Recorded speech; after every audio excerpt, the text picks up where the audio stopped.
जुलो 1008 श्री महावीर भगवान की जय हो जय हो जय हो। आज श्री महावीर जन्म कल्याणक महोत्सव पर सिद्ध क्षेत्र श्री मुक्तागिरी में हम सब लोग पूजन करने जा रहे हैं।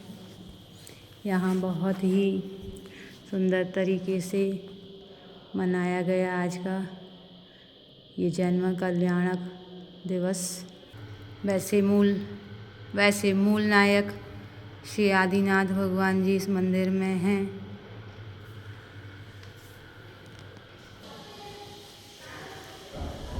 मंदिर प्रांगण में ये रंगोली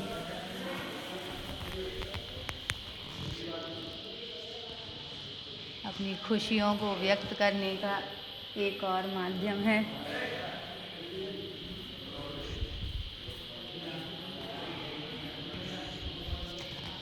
आप सभी के जीवन में भी इस तरह के सुंदर सुंदर रंग बिखरें, ऐसी मनोकामना है।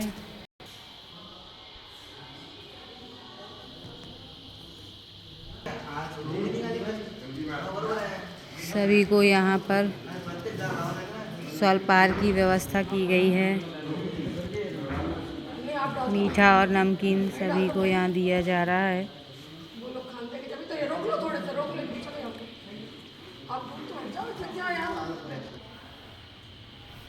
और जो मिठाई कल बनाई गई थी ना, उसका भी वितरण सभी जन को भी किया जाएगा।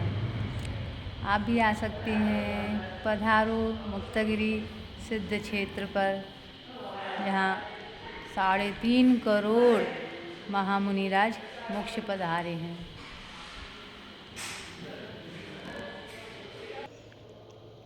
और उत्तम आकिंचन धर्म का आज दिवस है और हम श्री महावीर प्रभु के श्री चरणों में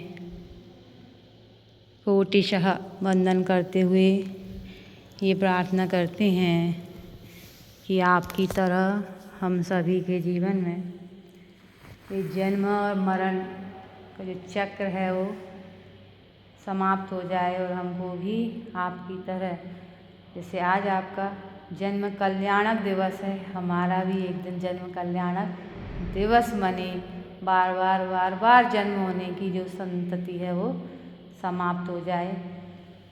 और ऐसे आज उत्तम आकिंचन धर्म की जय हो जय हो जय हो।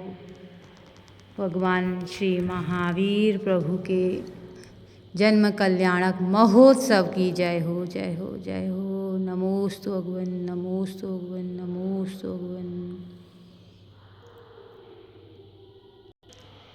परिग्रह 24 भेद त्याग करी मुनिराज जी, तृष्णा भाव छेद घटती जान घटाइए।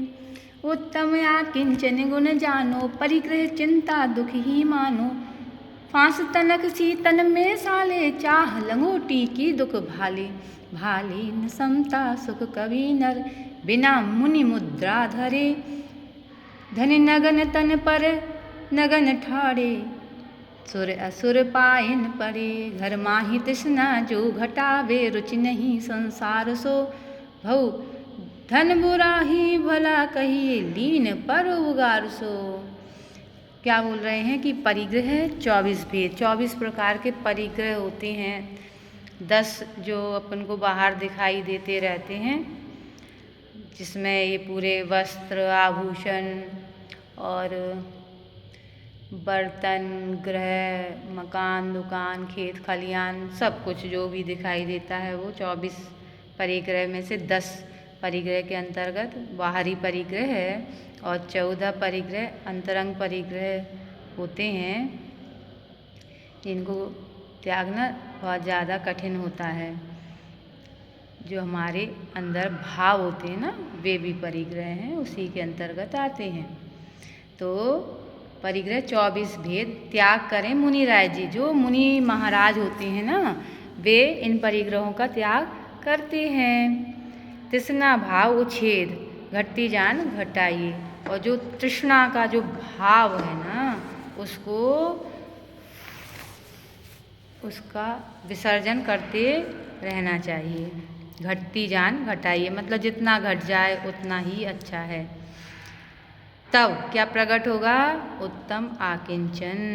तो उत्तम आकिंचन गुण जानो, उसी को हम क्या कहेंगे? उत्तम आकिंचन गुण कहेंगे। गुण को क्या बोलते हैं?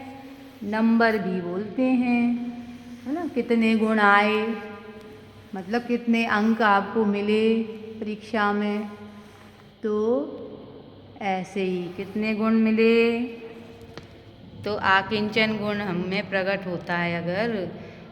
तो उत्तम आकिंचन गुण जानो, परिग्रह चिंता दुख ही मानो। जितना भी हम परिग्रह करते हैं उसकी चिंता दुख देने वाली ही होती है। फांस तनकसी तन में साले, यदि थोड़ी सी भी फांस शरीर में कहीं भी लग गई है तो वो रात दिन वहीं पर हमारा ध्यान जाता है। उसी प्रकार इतना सा भी परिग्रह है किसी जीव के पास, एक लंगोट मात्र का भी, तो वो भी उसको उतना ही दुखदाई है, क्योंकि सारा ध्यान उसी तरफ जाएगा। भाले न समता सुख कभी नर, हे नर आपको फिर कभी भी समता का सुख नहीं मिल पाएगा। कब? बिना मुनि मुद्रा धरे, जब तक आप मुनि की मुद्रा धारण नहीं करेंगे। धनी नगन पर तन नगन ठाड़े सुर असुर पायन परे, और ऐसे धन्य हैं वे जीव जो नग्न हैं। नग्न होना, वीतरागी होना अलग बात है, और अकेले कपड़े उतार देना अलग बात है। तो कपड़े उतार देना वो कोई महान बात नहीं है, लेकिन वीतरागता में आना, समता में आना, वो नग्नता अलग है, जो कि वीतरागी मुनियों की और इन तीर्थंकरों की हुई है।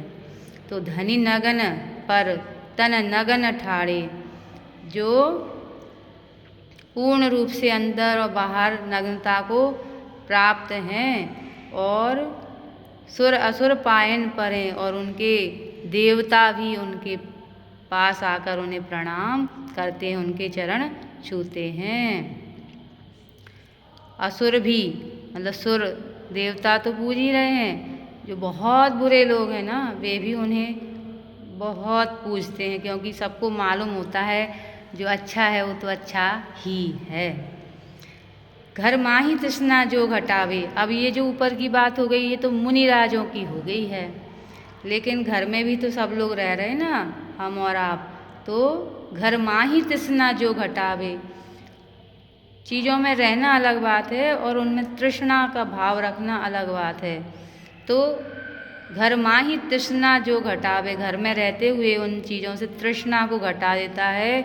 रुचि नहीं संसार सो, और उसको संसार में रहता तो है लेकिन उसमें कोई बहुत रुचि होती नहीं है। बहु धन बुराहु भला कहिए, उसके पास अगर धन है तो भी बुरी बात नहीं है, क्योंकि उसका धन हमेशा लीन परोपकार सो, मतलब हमेशा परोपकार में ही उसका धन लगता है। वो अपने ऐशो आराम के लिए, अपनी सुख सुविधा के लिए उस धन का उपयोग नहीं करते हैं। वो अपने सब पूरे धन वैभव संपत्ति का उपयोग हमेशा पर के उपकार में ही करते हैं। ऐसा हम सबका जीवन बने। हम आज वीर प्रभु से यही भावना भाते हैं।